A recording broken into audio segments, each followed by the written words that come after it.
చూడండి, దేవుని వాక్యంలో ఎఫెసీ 1వ అధ్యాయం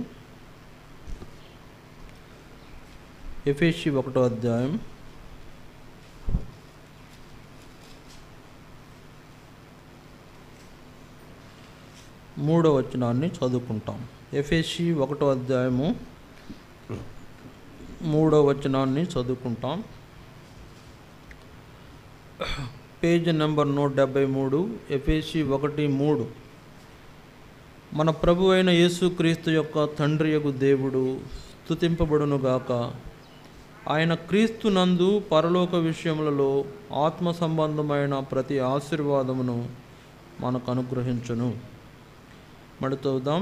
మన ప్రభు అయిన యేసుక్రీస్తు యొక్క తండ్రియగు దేవుడు స్తుతింపబడునుగాక. ఆయన క్రీస్తునందు పరలోక విషయంలో ఆత్మ సంబంధమైన ప్రతి ఆశీర్వాదమును మనకు అనుగ్రహించెను. దేవుని సహాయం కొరకు చిన్న ప్రార్థన చేద్దాం. మోకరించండి.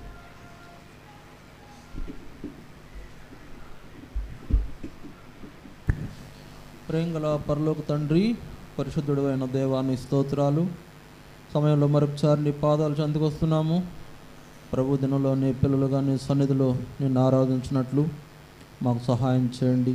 ఆరాధన ఎట్లా చేయాలో, ఏ విషయం గురించి ఆరాధించాలో మాకు నేర్పించండి. చదవబడిన లేఖన భాగం ద్వారా ఇంకా అనేకమైన మీ పరలోకపు మాటల ద్వారా మాతో మాట్లాడి మిమ్మల్ని ఆరాధించినట్లుగా చిత్తపరచమని ప్రార్థిస్తున్నాం. ప్రభువా, సహాయం చేయండి, మాతో మాట్లాడండి, నీ పరలోకపు స్వరం వినిపించండి. నాయన, మానవత్వంలో ఉన్నాము, మానవ హద్దుబాట్లు ఉన్నాము. మానవ రీతిగా కాకుండా ఆత్మానుసారంగా ఆత్మీయంగా నిన్ను ఆరాధించినట్లు ప్రతి ఒక్కరిని సిద్ధపరచండి. ఇప్పటికే సమయం చాలా అయిపోయింది. అనేకులు ఇంకా రావాల్సి ఉన్నారు, రాలేకపోయినారు. వచ్చిన వారిని, వస్తున్న వారిని త్వరపెట్టి తీసుకుంటాడు. ఆరాధనలో మరి అందరూ పాలు పొందినట్లు సాయం చేయండి. ఎవరు ఆరాధన పోగొట్టుకోకుండా సహాయపడమని, తోడుగా ఉండమని. మీ దాసునిగా నన్ను కూడా మరుగుపరచము, నా నోట మీ మాటలు ఉంచము. నాకు అనేక విషయాలు తెలియపరిచి ప్రజలతో మాట్లాడమని ప్రార్థిస్తూ కృతజ్ఞతాస్తుతులు చెల్లించుకుంటూ వాక్య ప్రకారము మిమ్మల్ని ఆరాధించినట్లు సిద్ధపరచమని కోరుచు యేసు ప్రభు నామమున స్తుతించి ప్రార్థిస్తున్నాం తండ్రి, ఆమేన్.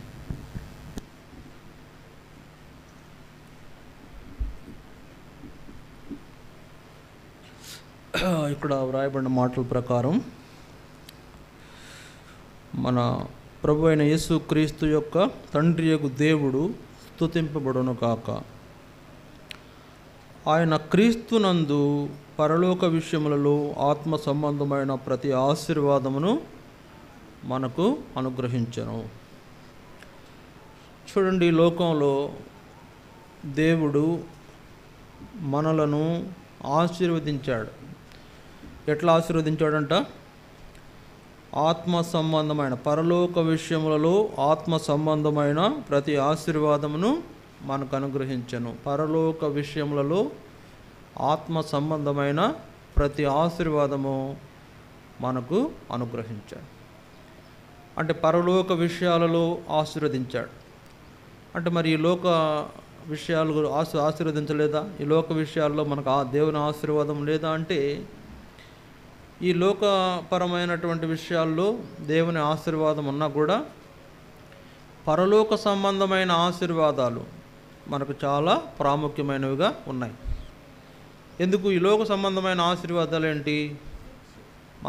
మనం దీవించబడాలి, మన ఇల్లు దీవించబడాలి, మన యొక్క వ్యవసాయం దీవించబడాలి, మన పశువుల మందలు దీవించబడాలి, మన ఉద్యోగాలు దీవించబడాలి, లేకపోతే మన యొక్క వ్యాపారం దీవించబడాలి, మన యొక్క చదువులు, పిల్లల చదువులు దీవించబడాలి. సరే, ఇలాంటివన్నీ కూడా ఆశీర్వాదమే, దీవెనలే. కానీ అది భౌతికమైనవి. ఆ దీవెనలు ఏంటంట? భౌతికమైనవి, భూ సంబంధమైన దీవెనలు.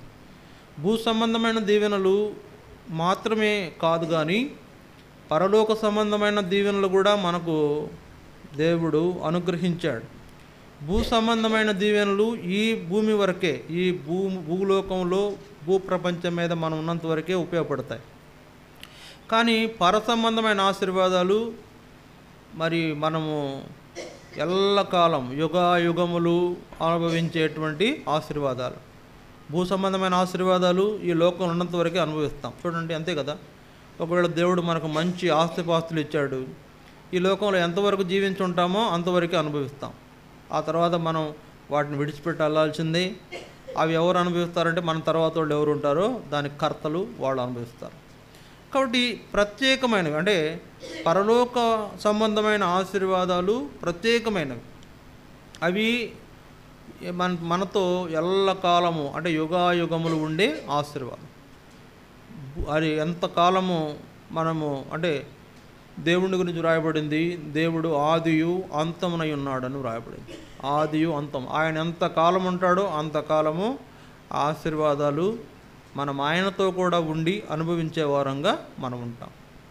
అంటే చూడండి, భూలోక సంబంధమైన ఆశీర్వాదాల కంటే పరలోక సంబంధమైన ఆశీర్వాదాలే ఎంతో మేలైనవి, లేదా శ్రేష్టమైనవి.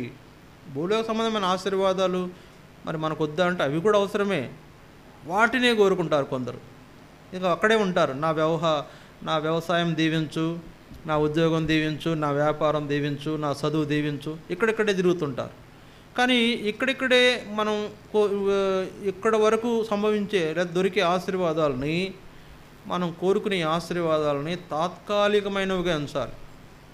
అంటే ప్రతి ఆశీర్వాదం, పరలోక సంబంధమైన ఆశీర్వాదము ఎల్లకాలము మనం ఆయనతో కూడా ఉన్నంత కాలము వాటిని మనము అనుభవించే వాళ్ళంగా ఉంటాం. చూడండి, ఈ ఆశీర్వాదం దేవుడు మనకి ఇవ్వడం కొరకు ఏం చేసినాడు? ఎఫెసీ 1వ అధ్యాయం 4-6 వచనాలు కలిసి ఉన్నాయి. ఎఫెసీ 1వ అధ్యాయం 4-6 వచనాలు కలిసి ఉన్నాయి. చూడండి, ఎట్లనగా తన ప్రియుని యందు తాను ఉచితముగా మనకు అనుగ్రహించిన తన కృపా మహిమకు కీర్తి కలుగునట్లు తన చిత్త ప్రకారమైన దయా సంకల్పం చొప్పున యేసుక్రీస్తు ద్వారా తనకు కుమారునుగా స్వీకరించుటకై మనలను ముందుగా తన కోసం నిర్ణయించుకొని మనము తన ఎదుట పరిశుద్ధులమును నిర్దోషులమునై ఉండవలనని జగత్తు పునాది వేయబడక మునుపే ప్రేమ చేత ఆయన క్రీస్తులో మనలను ఏర్పరచుకొనెను. ఇక్కడ ఆ పరలోక సంబంధమైన ఆశీర్వాదాలు మనకు అనుగ్రహించుటకు దేవుడు మనల్ని మొదటిగా ఏం చేస్తున్నాడు? తన కుమారులనుగా మనలను స్వీకరిస్తున్నాడు, తన పిల్లలుగా మనలను స్వీకరిస్తున్నాడు. అందుకే తన పిల్లలుగా మనల్ని స్వీకరించుట కొరకై యేసు ప్రభు ద్వారా జగత్తు పునాది వేయకముందే మనలను ఏర్పరచుకున్న దేవుడు. కనుక ఆయన తన కుమారులనుగా మనలను స్వీకరించుటకై ముందుగా మనలను నిర్ణయించాడు. తన కుమారులనుగా మనం చేసుకోవడానికి ముందుగానే ఆయన నిర్ణయించి మనల్ని ఏం చేసినాడు? ఈ లోకంలో మరి పాపచాపాల్లో జీవిస్తున్న మనలో, అందుకే 2వ అధ్యాయము 1వ వచనంలో ఏముంది? మీ అపరాధముల చేతను పాపముల చేతను మీరు సచ్చిన వారై ఉన్నారు. కనుక మన పాపముల చేత అపరాధముల చేత సచ్చిన వారమై ఉన్న మనలను ఏం చేస్తున్నాడు ప్రభు? దేవుడు ఏం చేశాడు? ఆయన కుమారుడు యేసుక్రీస్తు ద్వారా బ్రతికించాడు. యేసు ప్రభు ద్వారా మనలను బ్రతికించాడు. ఇది మనకి ఏం జ్ఞాపకం చేస్తుందంటే పాప క్షమాపణ ఇచ్చాడు. చూడండి, లోకంలో మనము ఆయన పిల్లలుగా స్వీకరించబడటము పరలోక ఆశీర్వాదమే. ఈ లోకంలో పాపచాపాల్లో ఉన్న మనం రక్షించబడటము పరలోక ఆశీర్వాదమే. తర్వాత ఈ లోకంలో ఉన్న మన కొరకై పరలోక సంబంధి అయిన యేసు ప్రభు వారి లోకానికి వచ్చి మనలను విడిపించడం కూడా ఆశీర్వాదమే. యేసు ప్రభు శిలువ మరణం మనకు ఆశీర్వాదం. ఈ లోకంలో ఉన్న ఈ లోకపరమైనటువంటి మూలపాఠాలకు లోనైపోయిన మనలను విడిపించుట కొరకు ఎవరు వచ్చారు చెప్పండి? ఈ లోకంలో ఎవరైనా ఉన్నారా? ఎవరైనా వచ్చారా? ఈ లోకంలో ఎవరు రాలా? ఎక్కడి నుంచి వచ్చాడు? పరము నుండి ఈ ధరకు దిగి వచ్చిన యేసు ప్రభు. కనుక పరలోక సంబంధమైన ఆశీర్వాదముగా ఆయన రక్షణ కార్యాన్ని మనము చూడాలి. ఇంకో విషయం ఏంటంటే, యేసు ప్రభు మన కొరకై ఆయన లోకంలో మానవుడిగా పుట్టి మానవుడిగా ఈ లోకంలో మన కొరకు ఎంతో గొప్ప క్రయధనాన్ని కల్వరి శిలువలో చెల్లించి మనలను విమోచించాడు. పరలోక సంబంధమైన ప్రభు ఈ లోక సంబంధమైన శిక్ష తన మీద వేసుకొని మోయడానికి, ఆ శిక్షను భరించడానికి ఇష్టపడుతూ వచ్చి ఆ చేసిన రక్షణ కార్యమే గొప్ప పరలోక ఆశీర్వాదం. కనుక ఈ గొప్ప ఆశీర్వాదం క్రిందకి మనం తీసుకురాబడ్డాం. ఈ యొక్క ఆయన పిల్లలుగా మనం చేయబడటమే కాక మనము ఉన్నటువంటి ఆ యొక్క అపరాధముల చేత, పాపముల చేత సచ్చిన స్థితిలో ఉన్న మనలను బ్రతికించుట కొరకై పరలోకవాసి యేసు ప్రభు ఇహలోకానికి రావాల్సి వచ్చింది. ఆయన మన కొరకై క్రయం చెల్లించవలసి వచ్చింది. ఆయన మనల్ని విమోచించడానికి ప్రాణాన్ని అర్పించవలసి వచ్చింది. అందువల్ల అది పరలోకపు ఆశీర్వాదం. కాబట్టి ఈ రీతిగా ప్రభువు మనలను తన కుమారులుగా స్వీకరించడమే కాకుండా మనలను రక్షించుకున్నాడు. మన యొక్క దుస్థితిని చూసి మనము ఉన్నటువంటి పరిస్థితులు ఎట్లున్నాయంట? బంధకాలు, చెర, సాతాను యొక్క బంధకాలు, సాతాను యొక్క చెరలో ఉన్న మనలను విడిపించి విమోచించి మనల్ని రక్షించుట అనే ఈ రక్షణ ఆశీర్వాదం దేవుడు మనకు అనుగ్రహించినాడు. దానికి గాను సువార్త ఆశీర్వాదముతో మనల్ని ఆశీర్వదించాడు. సువార్త విన్నాం కదా, సువార్త విన్నప్పుడు అది ఆశీర్వాదం. మనకు సువార్త అనేది మన జీవితాల్లో గొప్ప ఆశీర్వాదకరంగా మనకుంటూ ఉంది. కాబట్టి ఇలాంటి గొప్ప దేవుని యొక్క ఆశీర్వాదాలు మన జీవితంలో సంభవించి ఈ లోక సంబంధులమైన మనలను పరలోక సంబంధులుగా మార్చే ఈ గొప్ప ఏర్పాటు మనం కలిగిన వారంగా ఉంటున్నాం. అందుకనే నూతన పరచబడిన వారమైన వాక్యంలో రాయబడింది. ఎఫెసీ పత్రికలో చూడండి, ఎఫెసీ పత్రిక 4వ అధ్యాయము 22-23 వచనాలు. 22-23 కావున మునుపటి ప్రవర్తన విషయంలోనైతే మోసకరమైన దురాశ వలన చెడిపోవు మీ ప్రాచీన స్వభావమును వదులుకొని మీ చిత్తవృత్తి యందు నూతనపరచబడిన వారై నీతియు యథార్థమైన భక్తియు గలవారై దేవుని పోలికగా సృష్టింపబడిన నవీన స్వభావమును ధరించుకొనవలసిన ఆ ఏర్పాటులోనికి మనము తీసుకుని రాబడినాం. కనుక మన యొక్క ప్రాచీన స్వభావం విడిచిపెట్టబడుట అనే ఈ అనుభవము నూతన పరచబడిన అనుభవంలోకి మనలను తీసుకొచ్చిందిగా ఉంది. ఇది పరలోకపు ఏర్పాటు. కనుక పరలోక విషయములలో ప్రతి ఆశీర్వాదమును మనకు అనుగ్రహించిన దేవుడు ఈ లోకములో నుంచి మనలను ఏం చేస్తున్నాడు? ఏర్పరచుకుంటూ వచ్చాడు. తన కుమారులుగా విమోచించుకుంటూ వచ్చాడు శిలువ కార్యం ద్వారా. తర్వాత నూతన పరుస్తూ వచ్చాడు ఆయన యొక్క ఏర్పాటులో మనల్ని తీసుకురావడం ద్వారా. ఇప్పుడు ఈ అనుభవం మనకేం చేస్తుందంటే ఇంకేం ఆధిక్యతలు తీసుకొస్తుందంటే మనం జ్ఞాపకం చేసుకుంటున్నాం. చూడండి, ఇక్కడ ఈ లోకంలో మనము ఆయన కుమారులుగా స్వీకరించబడటమే కాదు, రక్షించబడటమే కాకుండా నవీన స్వభావం ధరించుకున్నటువంటి వారంగా లేకపోతే ఆయన ఏర్పాట్లు జీవిస్తున్నటువంటి అనుభవంలోకి రావడం ద్వారా మనకు కలిగే పరలోకపు ఆశీర్వాదాలు ఏంటో మరికొన్ని మనం చూస్తాం. చూడండి, మనం ఈ లోకంలో జీవిస్తున్నాము. ఈ లోకంలో ఆయన కొరకు ఏర్పరచుకునబడిన వారంగా ఉంటున్నాము. అయితే ఒక రోజు వస్తుంది, ఆ రోజు మనమందరం కూడా ఆయన యొద్దకు వెళ్ళిపోబోతున్నాం. చూడండి, అందుకని 1 కొరింథీ 15వ అధ్యాయంలో ఒక మాట ఉంది. 1 కొరింథీ 15వ అధ్యాయం దయచేసి చూడండి. 1 కొరింథీ 15వ అధ్యాయము 51-52 వచనాలు. 1 కొరింథీ 15వ అధ్యాయం 51-52 వచనాలు. ఇదిగో మీకు ఒక మర్మం తెలుపుచున్నాను. చూసారా, మీకు ఒక మర్మమును తెలుపుచున్నాను. మనమందరము నిద్రించము కానీ నిమిషములో ఒక రెప్పపాటున కడబూర మ్రోగగానే మనమందరము మార్పు పొందుదుము. బూరం మ్రోగును, అప్పుడు మృతులు అక్షయులుగా లేపబడుదురు. మనమందరము మార్పు పొందుదుము. ఒకరోజు రాబోతూ ఉంది, దేవుడు మనల్ని రక్షించుకొని మనల్ని విమోచించుకొని మనల్ని అనాథలుగా విడిచిపెట్టడానికి కాదు, ఈ లోకంలోనే వదిలేయటానికి కాదు, కానీ ఈ లోకంలో నుండి మనలను ఆయన మన కొరకై సిద్ధపరిచిన పరలోక రాజ్యానికి తీసుకువెళ్ళడం కోసము దేవుడు నిర్ణయించాడు. ఇది ఈ లోకంలో ఉన్న మనలను పరలోకంలోనికి ఆయన తీసుకువెళ్ళటానికి ఉద్దేశించిన వాడుగా ఉన్నాడు. అందుకే యేసు ప్రభువు ఏమన్నాడు? యోహాను సువార్త 14వ అధ్యాయములో యోహాను సువార్త 14లో ఏమన్నాడు? మీ హృదయములను కలవరపడనీయకుడి, దేవుని యందు విశ్వాసముంచున్నారు, నా యందును విశ్వాసముంచుడి. నా తండ్రి ఇంట అనేక నివాసములు కలవు, లేని ఎడల మీతో చెప్పుదును. మీకు స్థలము సిద్ధపరుచ వెళ్ళుచున్నాను. నేను వెళ్ళి మీకు స్థలము సిద్ధపరిచిన ఎడల నేనుండు స్థలంలో మీరును ఉండులాగున మరలా వచ్చి నా యొద్ద ఉండుటకు మిమ్ములను తీసుకొని పోతును. యోహాను సువార్తలో యేసుప్రభు చెప్తున్నాడు, మీ హృదయాలు కలవరపడనియొద్దు. అదే అధ్యాయంలో అంటాడు 18వ వచనంలో, మిమ్మల్ని అనాథులుగా విడిచిపెట్టను. మిమ్మల్ని విడిచిపెట్టడానికి కాదు నేను రక్షించినది. కాబట్టి మిమ్మల్ని రక్షించి విడిచిపెట్టడానికి కాదులే కానీ ఆయన యొద్ద ఉండటానికి మనలను తీసుకుని వెళ్ళటానికి యేసు ప్రభు వారు ఆయన ఉద్దేశించిన వాడుకున్నాడు.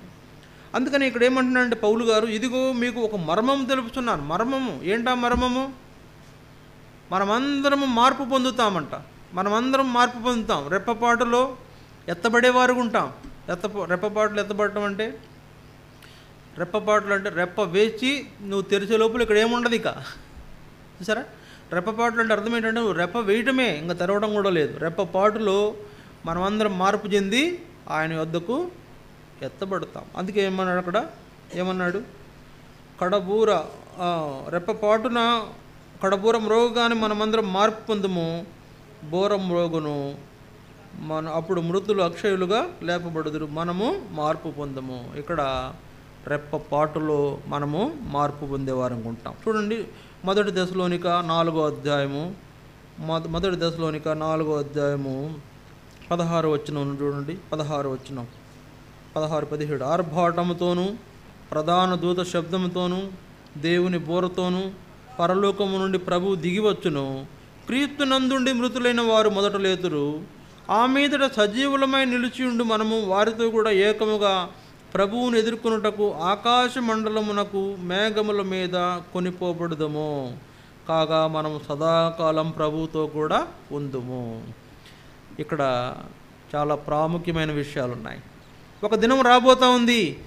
ఆ దినమున ఆయన మధ్యాకాశానికి వస్తాడు. యేసుప్రభు వారు మధ్యాకాశానికి వచ్చి కడబూర ఊదినప్పుడు మనమందరం భూలోకంలో ఆ బూర వినగానే మార్పు చెందే వారంగా ఉంటాము.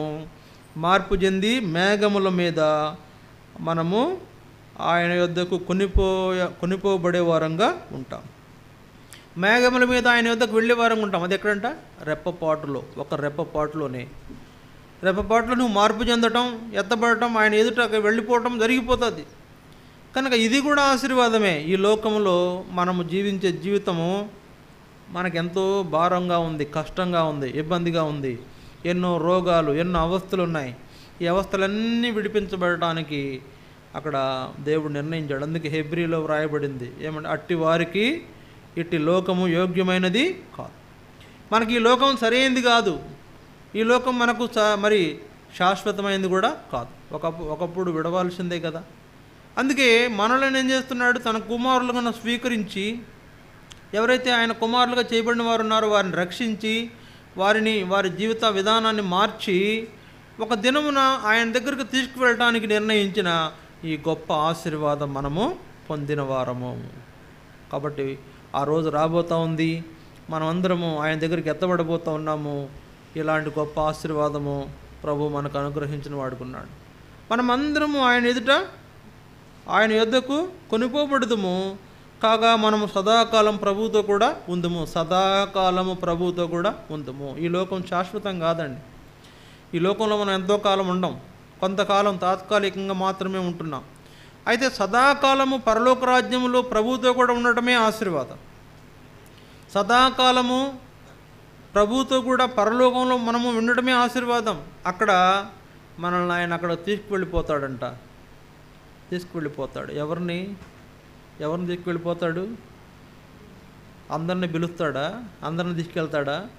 ఎవరైతే ఆయన కుమారులుగా జీవిస్తున్నారో, ఎవరైతే ఆ రక్షించబడిన అనుభవం కలిగి జీవిస్తున్నారో, ఎవరైతే పాపక్షమాపణ, బాప్తిస్మము అనే అనుభవంలోకి వచ్చారో వారు మాత్రమే, ఆయన ఏర్పాట్లు జీవించేవారు మాత్రమే ఆయన యొద్ద సదాకాలం ఉండేవాళ్ళుగా ఉంటారు. సరే, ఇప్పుడు మనము మేఘముల మీద ఆయన యొద్దకు మరి కొనిపోబడే వారంగా ఉంటాము. సదాకాలం ప్రభువుతో కూడా ఉండే వారంగా ఉంటాము. అది పరలోక సంబంధమైన ఆశీర్వాదం. అది పరలోక సంబంధమైన విషయం. అది పరలోకంలో మనం ఎక్కడ జీవిస్తున్నాం? ఇప్పుడు మహానాడులో. ఎక్కడ జీవిస్తున్నాము? గుంటూరు జిల్లాలో, ఆంధ్రప్రదేశ్లో ఎక్కడో ఒక మారుమూల. ఇప్పుడు నిన్ను గూగుల్లో సెర్చ్ చేయాలనుకోండి, లేకపోతే ఎక్కడో చూడాలని, ఎక్కడో ఇంకో లోకం నుంచి పరలోకం నుంచి మనం చూడాలనుకోండి, దేవుడు ఎక్కడుంటాం మనము? ఎక్కడుంటాం చెప్పండి? ఒక మూల. ఎక్కడుంటాం మనం? ఒక మూల. చూడండి, ఈ లోకంలో ఉన్న మనము పరలోకం నుంచి చూడాలి. మనం చూశాడు కేరి అని చెప్పాడు. ఏం చెప్పాడు? సెకనుకి 3,17,000 కిలోమీటర్లు ప్రయాణం చేస్తే, సెకనుకి 3,17,000 కిలోమీటర్లు ప్రయాణం చేస్తే పరలోకం చేరడానికి పట్టేది 500 సంవత్సరాలు. చెప్పాడు కదా. ఒక సెకనుకి 3,17,000 కిలోమీటర్ల స్పీడ్తో మనం ప్రయాణం చేస్తే పరలోకానికి చేరడానికి పట్టేది 500 సంవత్సరాలు. 500 సంవత్సరాలు. ఎంత దూరం ఉన్నాడు దేవుడు మనకు? ఎంత దూరం ఉన్నాడు?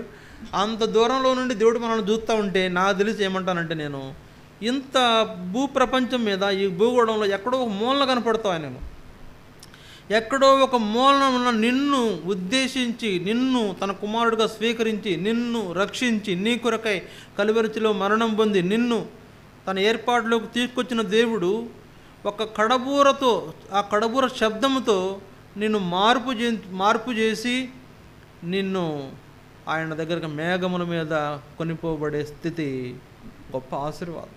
ఈ లోకంలో నుండి మనము, ఈ లోకంలో ఉన్నటువంటి భయంకరమైన పరిస్థితుల్లోంచి విడిపించబడటం ఆశీర్వాదమే కదా.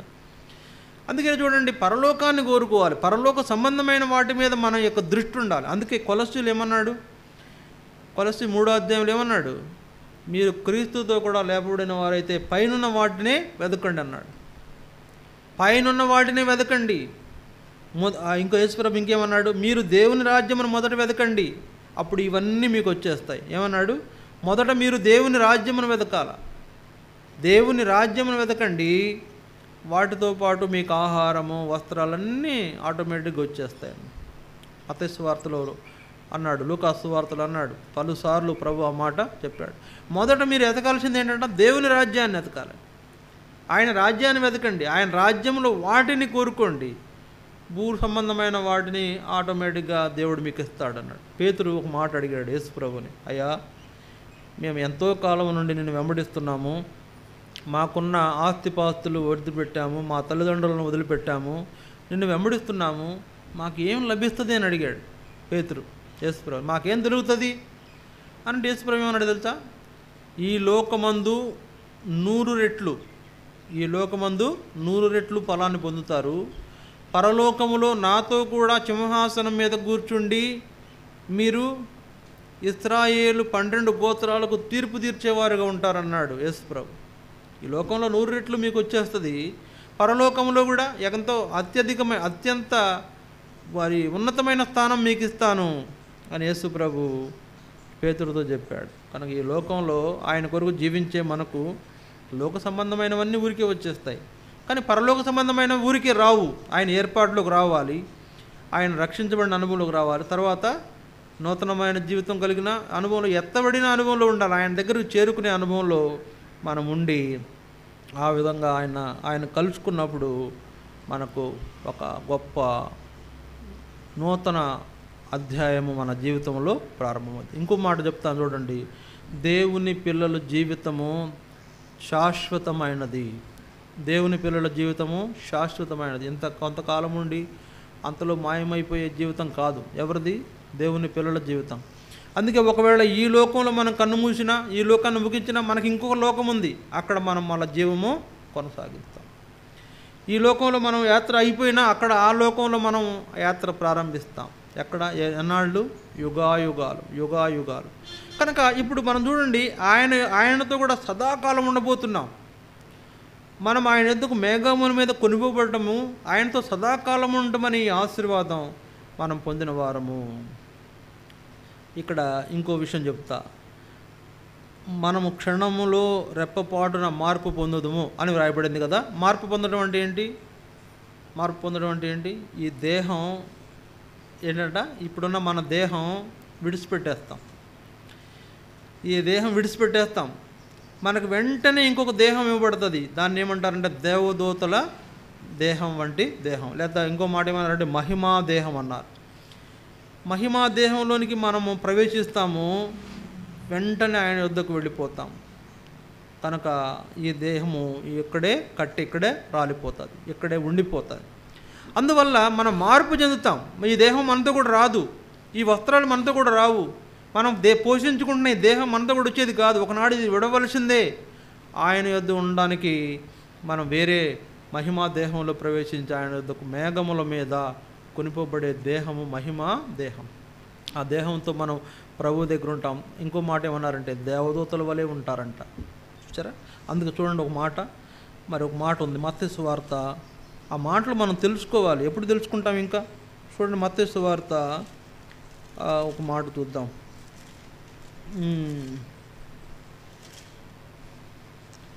మత్తయి సువార్త 13వ అధ్యాయం. మత్తయి సువార్త 13వ అధ్యాయము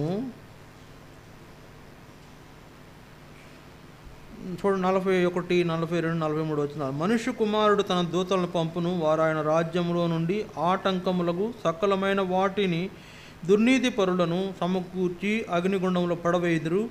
అక్కడ ఏడుపును పండ్లు కొరుకుటయును ఉండును. అప్పుడు నీతిమంతులు తమ తండ్రి రాజ్యములో సూర్యుని వలె తేజరిల్లుదురు. నీతిమంతులు తమ తండ్రి రాజ్యములో సూర్యుని వలె తేజరిల్లేవారు ఉంటారంట. కనుక మనమందరం ఆయనతో కూడా ఉండేటువంటి ఆ జీవితం ఎలాంటిదంటే అత్యంత ఆనందకరం, అత్యంత వెలుగుమయం, అత్యంత వెలుగులో మనము నివసించే ఆ స్థలములో మనము సదాకాలం ప్రభువుతో కూడా ఉండిపోతాం. గొప్ప ఆశీర్వాదం కాదా? ఈ లోకంలో, ఈ చీకట్లో, ఈ పాపంలో, ఈ రోతలో మనం ఎంతకాలం జీవిస్తామని ఏం చేశాడు ప్రభు? మన కొరకై ఒక స్థలం, ఒక రాజ్యమే నిర్ణయించాడు, రాజ్యమే నిర్మించాలనుకున్నాడు. ఆ రాజ్యంలో మనల్ని తీసుకొని వెళ్ళబోవటం గొప్ప ఆశీర్వాదం. సరే, తీసుకువెళ్తే ఏం చేస్తాడు చెప్పండి? తీసుకువెళ్ళడం అయిపోయిందా? అక్కడ ఏంటి అసలు సంగతి ముందు చూడండి, రండి. అక్కడ మనము కొన్ని సంగతులు చూద్దాం. ప్రకటన గ్రంథం 3వ అధ్యాయం. దయచేసి చూడండి ప్రకటన. అక్కడ మనకు ఆ రాజ్యంలో ఎలాంటి వాతావరణం ఉందో మనం చూస్తాం. ప్రకటన 3వ అధ్యాయం చూడండి. ప్రకటన 3వ అధ్యాయము 4వ వచనం. ప్రకటన 3వ అధ్యాయం 4వ వచనం. అయితే తమ వస్త్రములను అపవిత్రపరుచుకొనని కొందరు సార్దీసులో నీ యొద్ద ఉన్నారు. వారు అర్హులు గనక తెల్లని వస్త్రములు ధరించుకొని నాతో కూడా సంచరించెదరు. ఎవరండి వాళ్ళు? అర్హులు. ఎవరైతే పరలోక రాజ్యంలో ప్రవేశించే అర్హులు ఉన్నారో వాళ్ళు తెల్లని వస్త్రములు ధరించుకొని యేసు ప్రభుతో కూడా సంచరిస్తారంట. ఆయన అంటాడంట, అడిగి వెళ్ళాక ఆ బ్రదర్ ఏమంటారు, పోనీ ఎట్లా పిలుస్తాడో మనల్ని, స్నేహితుడు అంటాడేమో, ఫ్రెండ్ అంటాడేమో, ఫ్రెండ్ రా నీకు పరలోకం చూపిస్తానని మన చెయ్యి పట్టుకొని మనల్ని ఏం చేస్తాడు? తీసుకువెళ్తాడు. పరలోకం అంతా తిప్పి ఆ వీధుల్లో తిప్పుతాడు. ఆ వీధుల్లో మనల్ని తిప్పుతాడు. వారు అర్హులు కనుక ఆయనతో కూడా సంచరించేది. ఆ పరలోకం అంతా చూపిస్తాడు. ఇదిగో ఇది నీ కొరకు నేను సిద్ధపరిచిన రాజ్యం, ఇది నీ కొరకు నేను సిద్ధపరిచిన ఈ రోడ్లు. ఎలాంటి రోడ్లు అవి? ఎలాంటి రోడ్లు చూడండి. అది ప్రకటన 21వ అధ్యాయం. ప్రకటన 21వ అధ్యాయము. ప్రకటన 21వ అధ్యాయం 21వ అధ్యాయము 10వ వచనం. ఆత్మవశుడనైన నన్ను ఎత్తైన గొప్ప పర్వతం మీదకి కొనిపోయి యెరూషలేము అను పరిశుద్ధ పట్టణము దేవుని మహిమగలదై పరలోకమందున దేవుని యొద్ద నుండి దిగివచ్చుట నాకు చూపెను. దాని అందలి వెలుగు దగదగా మెరియు సూర్యకాంతం వంటి అమూల్య రత్నమును పోలి ఉన్నది. ఆ పట్టణమునకు ఎత్తైన గొప్ప ప్రాకారమును 12 గుమ్మములు ఉండెను. ఆ గుమ్మముల యొద్ద 12 దేవదూతలుండిరి. ఇశ్రాయేలీల 12 గోత్రముల నామములు ఆ గుమ్మముల మీద వ్రాయబడి ఉన్నవి. చూసారా ఏంటంటారు? ఆ పట్టణం ఎలాంటిదంట? దగదగా మెరయు సూర్యకాంతముల వలె అమూల్య రత్నమును పోలి ఉన్నదంట ఆ నగరం. తర్వాత చూడండి, ఇంకా ఉంది అవల చూడండి. అదే 21వ అధ్యాయము 18వ వచనం. ఆ పట్టణపు ప్రాకారము సూర్యకాంతములతో కట్టబడెను. ఆ పట్టణపు ప్రాకారములంట సూర్యకాంతములతో కట్టబడెను. తర్వాత పట్టణము స్వచ్ఛమగు స్ఫటికముతో సమానమైన శుద్ధ సువర్ణముగా ఉన్నది. బంగారు లోకం. చూసారా? దేవుని పిల్లలకున్న ఆధిక్యత ఇదే. దేవుని పిల్లలకున్న పరలోక సంబంధమైన ఆశీర్వాదము ఇదే. బంగారు వీధుల్లో తిరగబోతున్నాం. దాని యొక్క పట్టణపు ప్రాకారములు సూర్యకాంతములతో కట్టబడెను. ఆ యొక్క పట్టణపు వీధులు బంగారు మయంగా ఉన్నాయి. రోడ్లు బంగారపు రోడ్ల మీద నడుస్తామంట. మన కోసం కట్టబడిన ఇళ్ళు మరి రత్నముల చేత పునాదులు వేయబడినాయి అంట. వజ్రాలు వైడూర్యాలతో కట్టిన నగరంలో మనము ఉండబోవటం గొప్ప పరలోకపు ఆశీర్వాదం.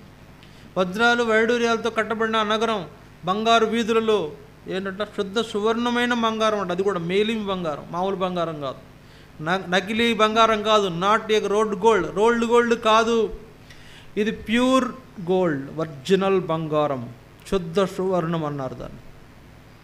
ఈ శుద్ధ సువర్ణంతో మరి వేయబడిన రోడ్లపైన మనం పరలోకం నడవటం పరలోక ఆశీర్వాదము కాదా? ఈ ఊర్లో మన ఊర్లో రోడ్లు ఏం రోడ్లు చెప్పండి? సిమెంట్ రోడ్లు, తారు రోడ్లు, మట్టి రోడ్లు, ఇంకా రబ్బర్ రోడ్లు, ప్లాస్టిక్ రోడ్లు కూడా ఉన్నాయి, సింథటిక్ రోడ్లు కూడా ఉన్నాయి. ఎన్ని రోడ్లు ఉన్నాయి చూసారా? సింథటిక్ ఉంది, రబ్బర్ ఉంది, తారు ఉంది, మట్టి ఉంది, కొన్ని చోట్ల కర్ర రోడ్లు కూడా ఉంటాయి. కర్ర ఇట్లా రకరకాలైనటువంటి మెటీరియల్ తయారు చేసిన రోడ్డు మీద నడిచి అలసిపోయిన మనము పరలోకంలో ఏ రోడ్డు మీద నడుస్తాము? బంగారు వీధులు నడుస్తాం. మేలిమి బంగారంతో కట్టబడిన ఆ యొక్క కట్టడాల్లో మనం నివసిస్తాం. ఎవడో ఈ లోకంలో బంగారపు చొక్కా చేయించుకున్నాడంట, బంగారపు ప్లేట్ చేయించుకున్నాడంట, బంగారపు ఆ యొక్క బాత్రూమ్ కూడా బంగారంతో కట్టించుకున్నాడు ఇప్పుడు. కానీ వాడి ఆశ ఈ లోకం వరకే. కానీ దేవుని పిల్లలమైన మనము బంగారుమయమైన లోకంలో ఉండబోతున్నాం. దగదగా మెరుస్తుండే ఆ లోకంలో మనము దేవుని ప్రకాశము మన పైన ఉండగా ఆనందమా విచారమా? ఈ లోకంలో మనం పడిన కష్టాలు నష్టాలన్నిటికీ అక్కడే ఆనందించే వారంగా ఉంటాం.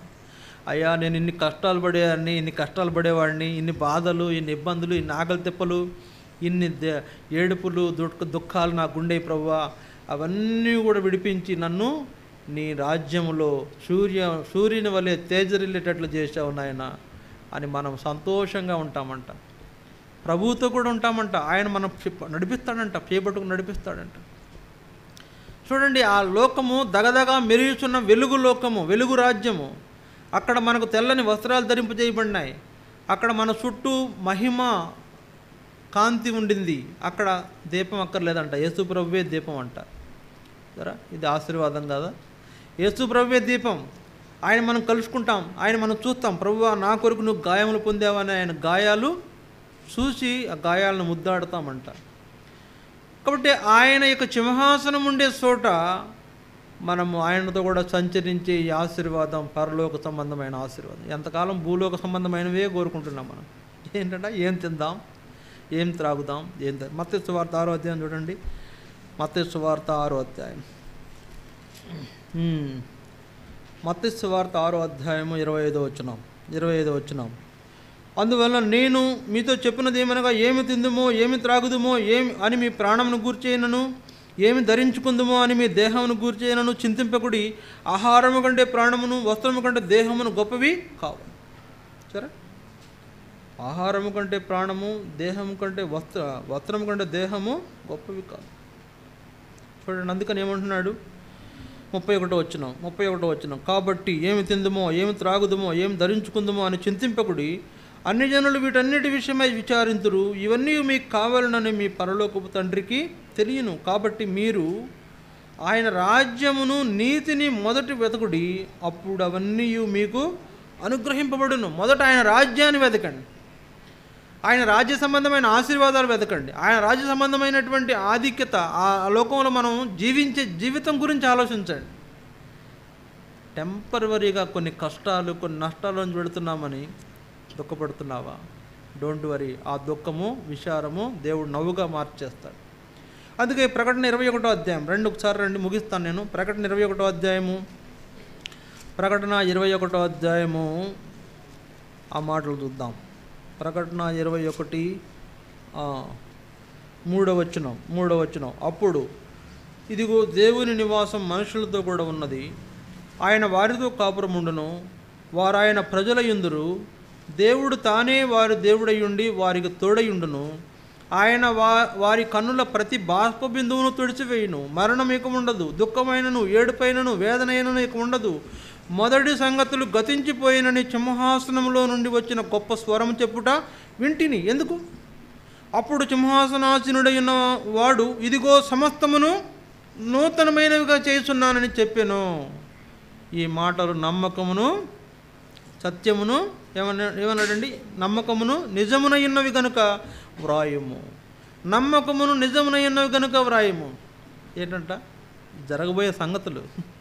ఇదిగో సమస్తము నూతనమైనవిగా చేస్తున్నానని దేవుడు మనతో చేసిన వాగ్దానం వెనుక ఆయన పరలోకపు ఆశీర్వాదాలు ఇన్ని దాగి ఉన్నాయి.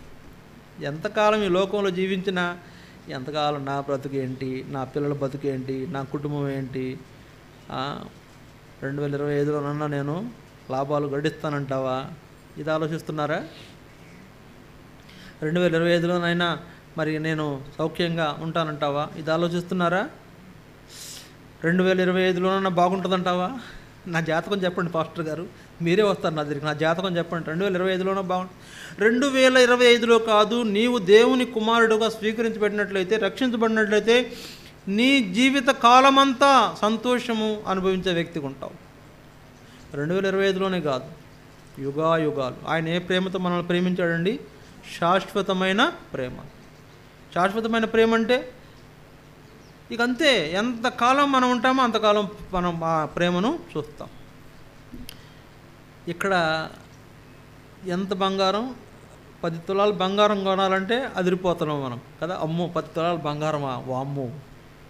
అట్లాంటి ఈ 10 తులాల బంగారం కూడా కొనలేని మనలను బంగారపు వీధుల్లో తిప్పబోతున్నాడు. అది ఆలోచించండి. ఒక 10 తులాల బంగారం కూడా కొనలేని మనలను బంగారపు నివాసములు మన కొరకు సిద్ధపరిచినాడు. అది ఆలోచించండి. ఈ 10 తులాల బంగారం గురించి ఆలోచించుకొని ఆ బంగారు నివాసాన్ని పోగొట్టుకుంటావా? ఈ 10 తులాల బంగారం దృష్టిలో పెట్టుకుని ఆ బంగారు వీధుల్లో బంగారం నీ కాళ్ళ కింద ఉంటుందంట. ఇప్పుడు ఎక్కడ పెడుతున్నాం బంగారం మనం చెప్పండి? మెడలో పెడుతున్నాం, తలపైన పెడుతున్నాం. కానీ ఆయన ఏం చేస్తాడంటే మన కాళ్ళ కింద పెడతాడు బంగారాన్ని అక్కడ. అంటే దాని అర్థం ఏంటి? బంగారం కంటే నువ్వే అమూల్యమైన వ్యక్తివి అక్కడ. దేవునికి బంగారం కంటే నువ్వే విలువైన వ్యక్తివి. అట్లాంటి ఆశీర్వాదంతో, ఆ పరలోకపు ఆశీర్వాదంతో దేవుడు మనల్ని ఆశీర్వదిస్తే ఎలాగ మనం దేవుడిని స్తుతించకుండా ఉండగలుగుతామండి? ఎలా మనం ఆయన ఎంత గొప్ప దేవుడు అయ్యా, నీ యొద్దకు నన్ను తీసుకెళ్తానన్నావు, నీ యొద్ద నివసించడానికి నాకు అన్ని వసతులు కుదుర్చావు. ఇక్కడ మనకి ఏం కావాలా? కరెంటు కావాలా వద్దా? కరెంటు కావాలా? కరెంటు ఉంటేనే లైటు. అక్కడ కరెంటుతో పని లేదు. యేసు ప్రభువే కరెంటు, ఆయనే దీపం. ఇక్కడ మనకి ఏదైనా రోగం వచ్చిందనుకోండి, వైద్యుడు కావాలా? అక్కడ వైద్యుడితో పనే లేదు, వైద్యుడితో అక్కరే లేదు. ఎందుకు? అక్కడ నది ఉంది, ఆ నదికి ఆవల ఏవల వృక్షాలు ఉన్నాయి. ఆ వృక్షాలు 12 నెలలు కాపుగా వస్తాయి. ఆ 12 నెలలు చూడండి, ఆ మాట అక్కడ ఉంటుంది చూడండి. 22వ అధ్యాయం ప్రకటన 22వ అధ్యాయం. చాలా గొప్ప విషయాలు నేర్చుకోండి. రాబో రోజుల్లో మనం చూడాలనుకుంటే నేర్చుకోండి, చూస్తాం కూడా. నేర్చుకుంటే ఆ అనుభవం బాగుంటుంది. ప్రకటన 22వ అధ్యాయం. మరియు స్ఫటికం వలె మెరయునట్టి జీవజలముల నది దేవుని యొక్కయు గొర్రెపిల్ల యొక్కయు సింహాసనం వద్ద నుండి ఆ పట్టణపు రాజవీధి మధ్యను ప్రవహించుట ఆ దూత నాకు చూపెను. ఆ నది యొక్క ఈవలను ఆవలను జీవవృక్షముండెను. అది నెల నెలకు ఫలించుచు 12 కాపులు కాయను. ఆ వృక్షము యొక్క ఆకులు జనములను స్వస్థపరుచుటకై వినియోగించును. ఇక మీదట శాపగ్రస్తమైనది ఏదియూ దానిలో ఉండదు. గొర్రెపిల్ల యొక్కయు దేవుని యొక్కయు గొర్రెపిల్ల యొక్కయు సింహాసనం దానిలో ఉండును అని వ్రాయబడి. 5వ వచనం. రాత్రి ఇక నెన్నడు ఉండదు. దీపకాంతి అయినను సూర్యకాంతి అయినను వారికి అక్కర్లేదు. దేవుడైన ప్రభువే వారి మీద ప్రకాశించును. యేసు ప్రభువే దీపం. చూడండి, ఆ రాజ్యంలోకి వెళతాం మనం. ఆ రాజ్యంలోకి వెళ్ళబోతున్న వారం. ఈ లోకంలో కొన్ని కష్టాలు వచ్చినాయని, ఈ లోకంలో కొన్ని బాధల నుంచి పెడుతున్నామని ఆ రాజ్యానికి సంబంధించిన ఆశీర్వాదాలు పోగొట్టుకుంటామా చెప్పండి? ఆ రాజ్యానికి సంబంధించిన ఆశీర్వాదాలను నిర్లక్ష్యం చేస్తామో చెప్పండి? దేవుని ఏర్పాట్లో ఆయన కుమారులుగా చేయబడి రక్షించబడిన వారందరికీ లభించే గొప్ప పరలోక రాజ్యపు అనుభవాలు ఆశీర్వాదంగా ఉన్నప్పుడు, ప్రభువా ఈ లోకం నాకు యోగ్యమైనది కాదని, ఈ లోకం నన్ను ఏడిపించిందని, ఈ లోకం నన్ను ఎన్నో ఇబ్బందుల్లోకి నన్ను నెట్టివేసిందని, నా కోసం ఒక ప్రత్యేకమైన లోకాన్ని నిర్మాణం చేశావు నీ కోసం. అది ఆలోచించండి. మన కోసం దేవుడు ఒక లోకాన్ని నిర్మాణం చేస్తాడు. ఈ లోకమంతా మలినమైపోయింది, ఈ లోకంలో నా బిడ్డలు నివసించలేరని నీ కోసం స్పెషల్గా ఒక లోకాన్ని నిర్మాణం చేశాడు. ఇంకో విషయం ఏంటంటే, ఆ లోకంలోకి మనలందరం తీసుకువెళ్ళిన తర్వాత ఈ లోకాన్ని నిర్మూలన చేసేస్తాడు. అది స్పెషల్. ఆ లోకంలోకి మనలందరం తీసుకువెళ్ళిన తర్వాత ఈ లోకాన్ని, ఈ లోకంలో ఉన్న వాటన్నిటిని కూడా దేవుడు నిర్మూలన చేసేస్తాడు. ఈ పరలోకపు ఆశీర్వాదాలు మనకు ఇవ్వబడ్డాయండి. అందువల్ల మనం ఏం చేయాలా?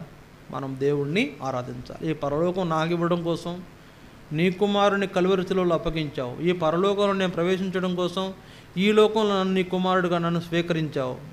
ఈ లోకంలో నన్ను రక్షణ కార్యం జరిగించి నన్ను రక్షించుకున్నావు. నీ రాజ్యంలో నీతో కూడా సంచరించే ధన్యత ఇచ్చావు.